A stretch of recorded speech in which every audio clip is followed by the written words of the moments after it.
Que c'était beau. Jusqu'on a même eu droit à la rentrée d'Ansu Fati qui n'avait pas joué depuis le 4 janvier 2025. Salut la communauté foot, salut la communauté Barça. Débrief FC Barcelone contre le Borussia Dortmund, le BVB qui s'est soldé par un score de 4-0. On va débriefer la rencontre aujourd'hui, mais tellement je suis content qu'avant de commencer, j'aimerais bien que vous m'assistez, que vous m'aidez, vous me soutenez, vous me donnez de la force pour continuer mon travail sur la chaîne. J'aimerais que vous vous abonnez, vous likez, vous partagez, vous activez la cloche de notification. Ça soutient, ça donne de la force et surtout c'est gratuit. Merci à ceux qui vont lâcher le pouce bleu, qui vont liker, qui vont partager, qui vont activer la cloche de notification et surtout qui vont donner leurs avis en commentaire. Voilà, donc aujourd'hui, que c'était beau. Un match qu'on a commencé pourtant timidement, mais on a fini sur des chapeaux de roue et on pouvait facilement même avoir le 5e but. Déjà, on va commencer par la composition d'équipe. Tout y était. La composition, c'était l'équipe type. À la seule différence que on ne connaissait pas qui Flick allait choisir entre Gavi et Fermin. Et le choix de faire débuter Fermin, c'était le meilleur choix qu'il pouvait faire. Parce que, de un, Fermin, c'est un milieu offensif comparé à Gavi. De deux, il s'acclimate beaucoup plus au poste numéro 10 que Gavi. Et de trois, techniquement et aussi dans l'énergie qu'il fournit sur un terrain, c'est vraiment à féliciter. Donc, le trio de devant, c'était comme d'habitude. Au milieu, on avait nos double pivots comme d'habitude, exceptionnel. On n'a plus rien à redire. Et puis la charnière, c'est la charnière titulaire qu'on connaît depuis le début de la saison. Le match a commencé très bien avec un Lamine Yamal qu'on voyait étincelant sur son côté. Il essayait, il voulait marquer. Un Lamine Yamal qui me sort même une virgule. Arrêtez-le. Bloquez-le, arrêtez-le. C'est pas possible. Lamine Yamal qui me sort des virgules sur son côté, étincelant. Il cherchait à marquer, il voulait ce but. Ça ne m'étonne pas que dès qu'il a marqué, il a demandé à sortir. Peut-être s'il marquait même de la première minute, il a demandé à sortir parce qu'il voulait vraiment ce but. Ça s'est vu dès les premiers instants. Parce que Dortmund est venu avec, en termes de match, ils ont dégagé le ballon pour essayer de nous acculer dans notre moitié de terrain. Mais les gars, soyez un peu sérieux. Vous voulez acculer qui? Nous. Vous ne pouvez pas nous prendre notre propre jeu, c'est impossible. Non, c'est impossible. Soyons un peu réalistes, c'est impossible. Parce qu'ils ont voulu nous acculer dans notre propre moitié de terrain. Mais c'est aussi une stratégie parce que c'est mieux que nous ayons le ballon dans notre propre moitié de terrain que d'avoir le ballon dans leur surface. Parce que si on est dans leur surface, ils savent qu'on peut créer du danger à n'importe quel moment. Donc Dortmund est venu avec une approche de jouer les longs ballons et utiliser Guirassy en tant que pivot, chercher à dévier le ballon sur les côtés et puis jouer sur les centres. Sauf que nos joueurs ont été très solides défensivement aujourd'hui, disciplinés sur l'alignement des hors-jeux, disciplinés pour contrôler les centres des joueurs adverses. Et surtout, au milieu du terrain, c'était juste extraordinaire. La performance de Frenkie de Jong. De Jong qui est là, au charbon. J'aime voir le De Jong aussi. J'aime beaucoup voir le De Jong que je vois ici.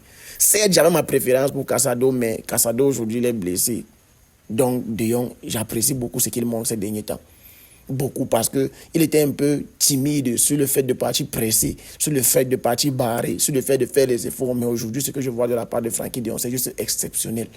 Balle au pied, il combine avec ses joueurs. Il connaît relancer la balle. Il connaît chercher les ballons, récupérer les ballons, gratter les ballons, le positionnement entre les lignes, porter le ballon. C'est-à-dire que Frenkie de Jong, il est revenu à son niveau.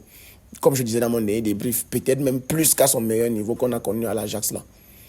Pedri, on ne présente plus. La ligne derrière, elle a été très solide, très solide. Quand on joue avec une équipe comme le Barcelone qui vient sûre d'elle-même, sûre de ses idées et venir imposer son jeu à l'adversaire, Dortmund sait, ils savaient qu'ils vont venir créer quelque chose. Et ils n'ont pas été mal. J'ai beaucoup apprécié quand même certaines de leurs phases de sortie de balle, les joueurs de Dortmund. Surtout en première mi-temps, ils ont essayé quand même d'exister. Surtout que ce n'était qu'un but d'écart.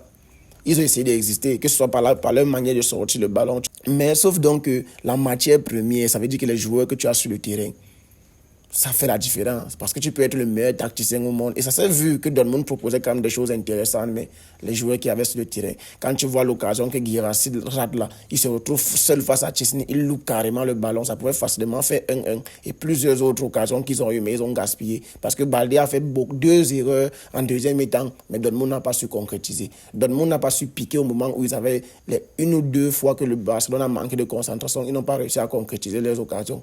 Et pourtant, s'ils réussissaient, ils pouvaient quand même essayer de nous mettre Je sais pas, peut-être dos au mur, peut-être ralentir un peu la défaite ou bien ralentir le massacre ou bien essayer un peu de nous faire douter pendant même si c'est quelques minutes. Mais ils n'ont pas réussi à saisir leur chance. Et qu'est-ce que l'on a fait derrière? On a atomisé. On ne voulait rien comprendre. On a tapé. S'il y avait encore un peu de temps, on pouvait même mettre le 5 but, le cinquième but, le 5-0. Parce que le premier but vient sur un corner. Le premier but vient sur un corner. Et avant même notre but, il y a eu une occasion de malice là où Rafinha vient derrière les goals. Pas mal pour la malice. Moi, j'aime les joueurs malins. J'aime beaucoup les joueurs malins.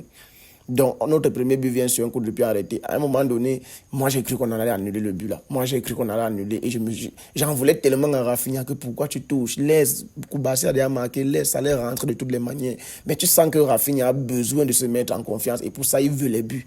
Il veut marquer. Parce qu'il faut que le traumatisme de l'Argentine là, soit derrière lui. Et pour ça, il a besoin de se remettre en confiance à travers les buts.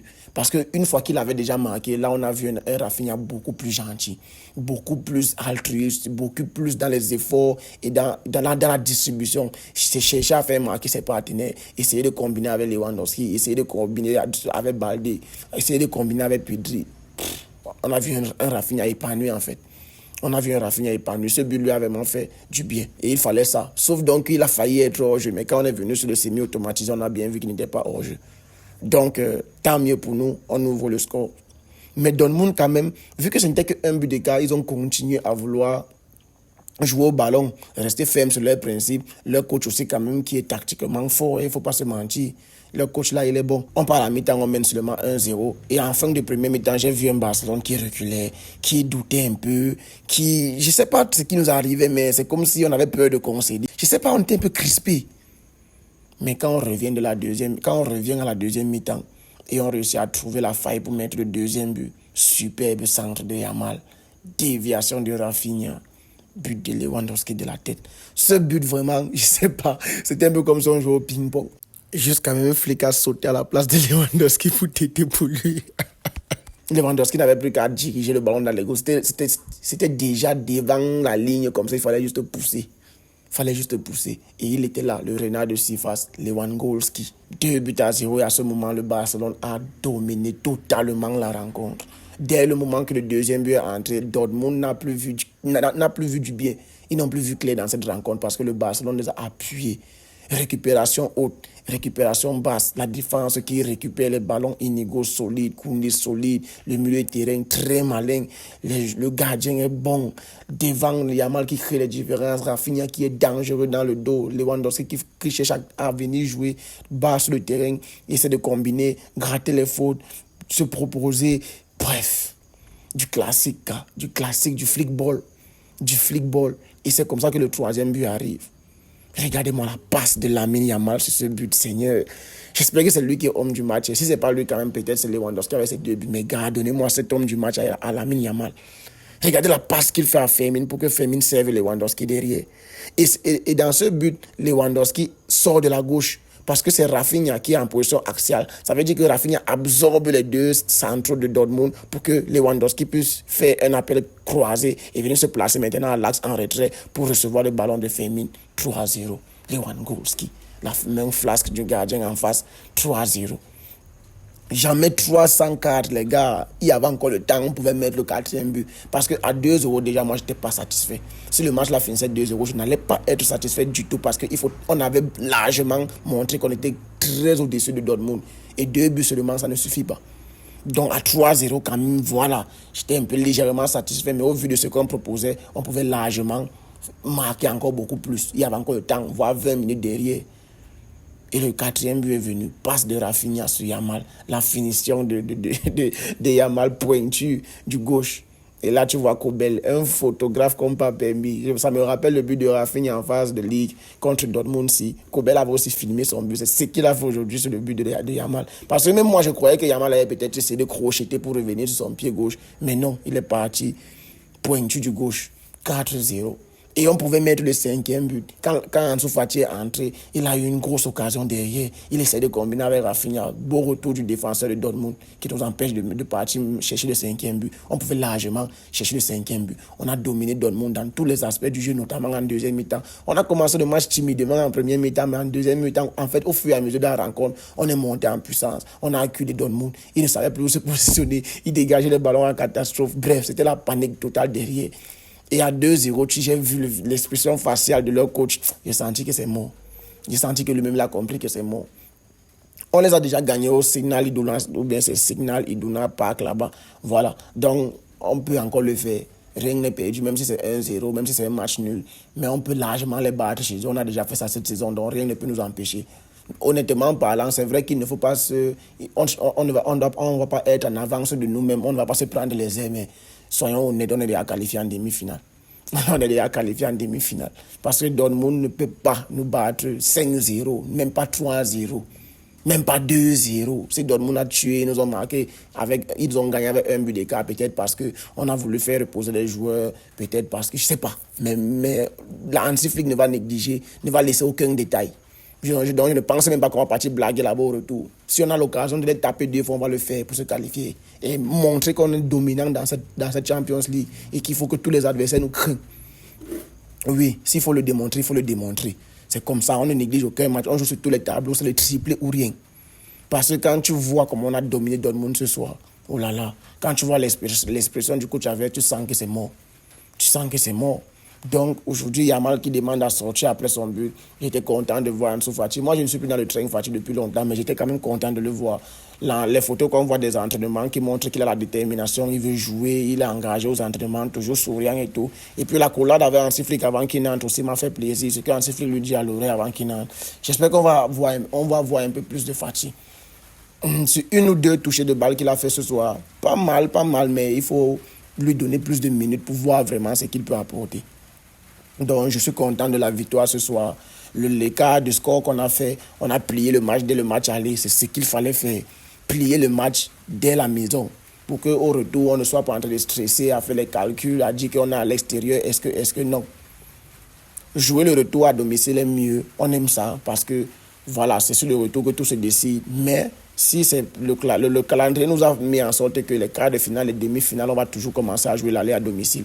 Donc pour ce faire, il va falloir à chaque fois chercher à plier la rencontre dès le match aller. Parce qu'au retour, même si on perd, ce n'est pas grave. Et même jusque-là, on ne va pas aller là-bas pour perdre. On part là-bas pour encore les gagner, même chez eux. Parce qu'on est supérieur, on doit le montrer, peu importe où nous sommes à domicile ou à l'extérieur. Donc je suis très content de l'équipe ce soir. J'ai beaucoup aimé le match de Fermin. Fermin il m'a donné la joie au cœur. Dans les efforts, il fait la passe décisive d'abord pour Lewandowski. Au-delà de ça, il se propose offensivement, il essaie de combiner dans les efforts, dans le pressing. Il est intelligent, le Fermin. Il est intelligent, il est très, très, très intéressant à le voir jouer. Ce qu'il propose est trop intéressant. Pedri et De Jong, on n'en parle plus. Yamal, excellent ce soir. Rafinha qui revient dans le bain. Notre ballon d'or, il revient dans le bain. Voilà, j'espère vraiment que cette histoire d'Argentine est derrière lui maintenant et qu'il va se reconcentrer et se refocaliser sur sa saison avec Barcelone pour partir chercher ce ballon d'or et se tripler. Robert Golski, voilà. Lewandowski, lui, voilà, clutch ce soir.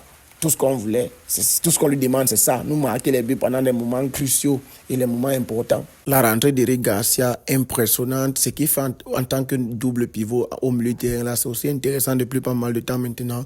Araujo qui a été solide, très solide, avec son double sauvetage. Vraiment, l'objectif était de ne pas encaisser aujourd'hui, ne même pas donner Dortmund l'opportunité de rêver ou bien d'imaginer, même de tirer le montant. Et Araujo a vraiment été solide derrière sur cette double arrêt. Ferran Torres qui est entré, j'aurais bien aimé qu'il marque aussi, mais bon, c'est pas grave, il y a le retour, on va gérer ça. Donc la défense solide, le gardien bon, un Chesney qui sort aussi au milieu de terrain. Seigneur, quand tu as confiance, c'est bien. Qui va nous arrêter cette saison? Qui peut bien nous arrêter? Quelle équipe va nous empêcher de jouer notre football, de nous exprimer jusqu'à nous battre? J'ai bien envie de voir comment on va affronter le PSG, mais c'est possible seulement en finale. Et le PSG a largement les moyens d'arriver en finale. Donc, si ce n'est pas le PSG, je ne sais pas quelle autre équipe peut nous arrêter. Et sur un match dans une finale, je pense qu'on va battre le PSG. Donc, il faut qu'on reste focus parce que l'Inter ou le Bayern derrière, moi je veux l'Inter. Cette équipe-là, elle n'est pas facile. Et moi je veux qu'elle tape le Bayern. Et je suis sûr qu'elle va battre le Bayern. Donc, si c'est l'Inter qu'on doit affronter en demi-finale, oui, nous sommes déjà en demi-finale, il ne faut pas se mentir. Donc, si c'est l'Inter qu'il faut affronter en demi-finale, c'est une équipe à prendre très au sérieux. Elle avance sans se faire remarquer. Personne n'en parle d'eux, mais ils sont très dangereux. Donc, il va falloir aussi prendre la rencontre au sérieux. Les taper parce que cette Champions League, il faut vraiment qu'on la gagne. Donc, voilà. Je suis tellement content. Voilà, donc les gars, si vous êtes restés jusqu'ici, n'hésitez pas à mettre le pouce bleu, liker, partager, abonnez-vous. activez la cloche de notification et on reste ensemble. J'espère que vous êtes en santé. Demain, on va sortir la vidéo récap de la Champions League pour parler un peu de toutes les rencontres et de voir qui est-ce qui va se qualifier ou qui peut se qualifier en demi-finale. Donc, on reste ensemble, on se tient à demain. Peace.